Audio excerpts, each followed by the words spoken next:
کہ لازمی طور پر وہاں ہونا چاہیے. اس بات کا واقعتاً افسوس ہے کہ حکومت کی طرف سے بھی اور حزب اختلاف کی طرف سے بھی بہت کم حاضری رہی، جس سے بلوچستان کے لوگوں کو مایوسی بھی ہوئی کہ ان کے وہاں پہ زندگی اور موت کا مسئلہ بنا ہوا ہے اور پارلیمنٹ اس سنجیدگی سے اس پر توجہ نہیں دے رہی.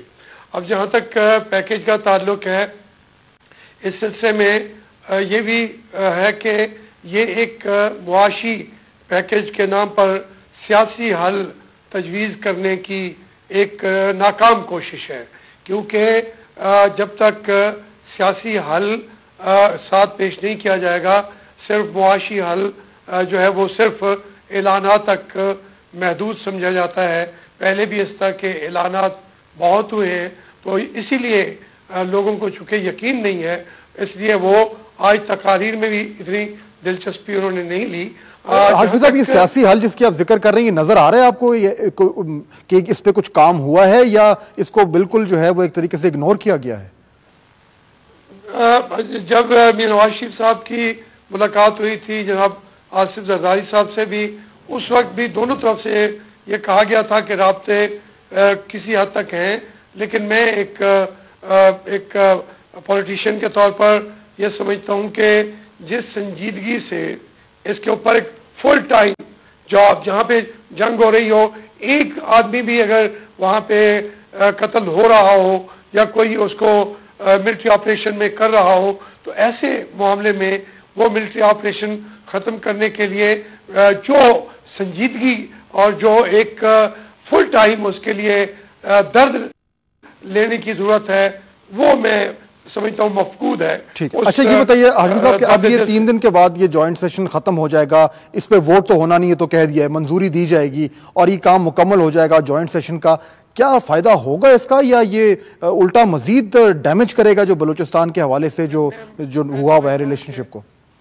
جی ہاں، میں سمجھتا ہوں کہ اگر اس کو سنجیدگی سے ابھی سے سیاسی جو اس کا حل ہے اس پر عمل نہ کیا گیا، تو یہ جو فارمولا یا جس کو یہ پیکیج کہا جا رہا ہے، پیکیج تو کہنا بھی نہیں چاہیے تھا، اور یہ بلوچستان اسمبلی والوں کو چاہیے تھا کہ وہ منظور بھی کرتے.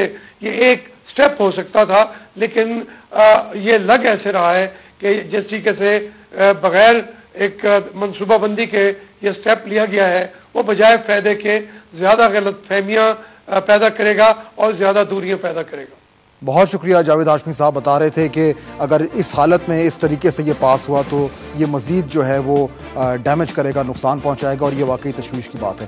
وقت ہوا ہے بریک کا، لیکن بریک کے بعد ڈاکٹرز ہاسپٹل میں 3 سالہ بچی کی ہلاکت. ایمانے کے والد نے ڈاکٹروں کی مجرمانہ غفلت بے نقاب کر کے ایک انوکھی مثال قائم کر دی. تفصیلات اس بریک کے بعد.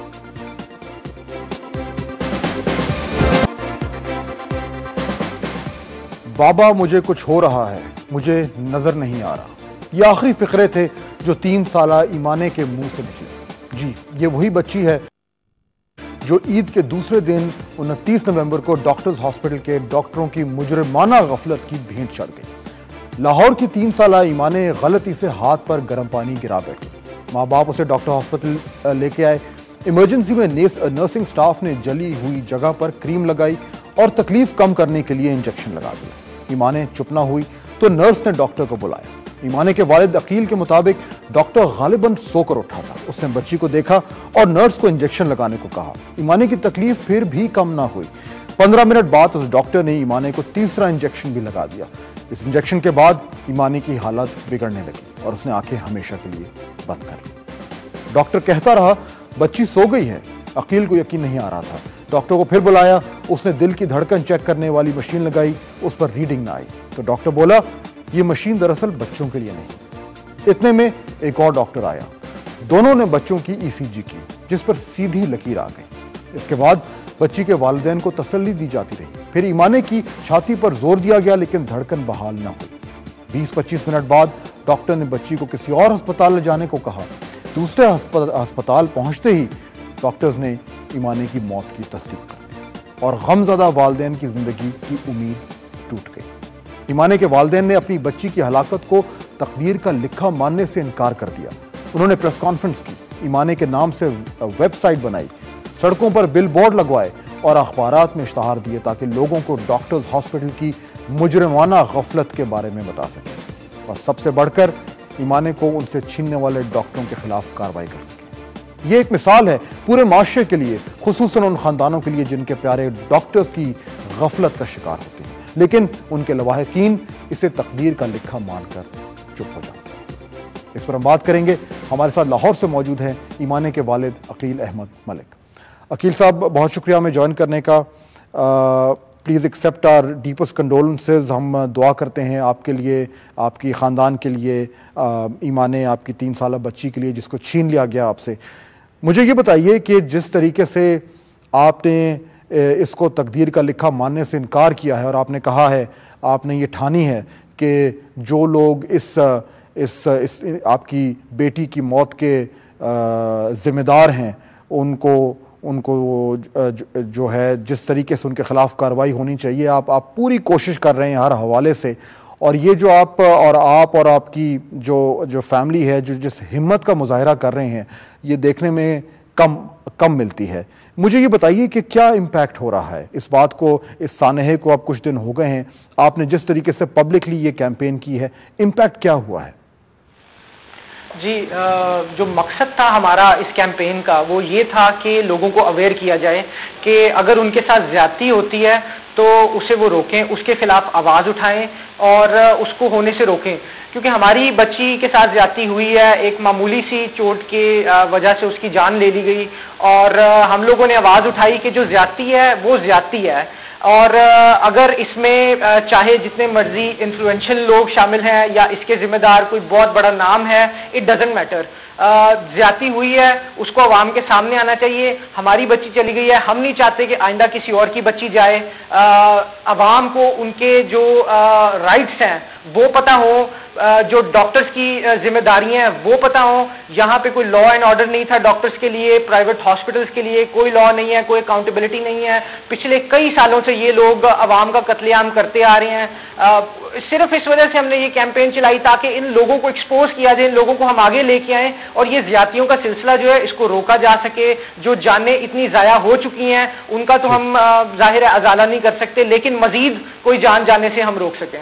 یہ بتائیے کہ آپ نے ویب سائٹ بھی بنائی ہے، اس میں آپ نے کہا ہے کہ ایک تو جو بھی ہوا، جو واقعہ ہوا، اس کی ساری تفصیلات آپ نے اس میں ویب سائٹ پر موجود ہے تاکہ لوگ جان سکیں کہ یہ ہوا کیسے۔ اس کے علاوہ آپ نے یہ بھی کہا ہے کہ جو اور اگر ایسے لوگ ہیں جن کے ساتھ اس قسم کی زیادتیاں ہوئی ہیں وہ واپس آئیں، تو یہ آپ کو پبلک کی طرف سے، عوام کی طرف سے، ویل وشرز کی طرف سے کیا رد عمل آ رہا ہے، کیا ریئیکشن آ رہا ہے، لوگ کیسے رسپونڈ کر رہے ہیں آپ کی اس کیمپین پہ؟ جی، بہت زبردست قسم کا رسپانس ہمیں آیا ہے عوام کی طرف سے۔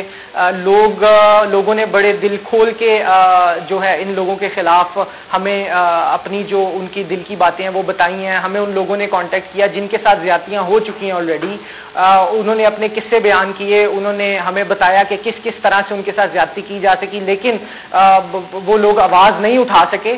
اور اس کے علاوہ ہم نے انٹرنیٹ پہ فیس بک کے ذریعے، موبائل SMS کے ذریعے، بل بورڈز کے ذریعے، فلائرز کے ذریعے، اسٹکرز کے ذریعے ہم نے ہر طرح سے لوگوں کو انگیج کرنے کی کوشش کی ہے تاکہ ہم ان لوگوں کو بتا سکیں، اور ہر طرف سے ہمیں بہت اچھا پازیٹیو رسپانس آیا ہے۔ مجھے تقریباً اب تک کوئی 2,000 کے قریب ای میلز آ چکی ہیں، جس میں 85 ایسی ای میلز ہیں جو لوگ بیسیکلی افیکٹڈ ہیں ڈاکٹرز ہاسپٹل سے یا دوسرے پرائیویٹ ہاسپٹل سے کہ ان کے ساتھ زیادتیاں کی گئی ہیں، انہوں نے اپنے قصے بیان کیے ہیں۔ ہم ان لوگوں کو بھی آگے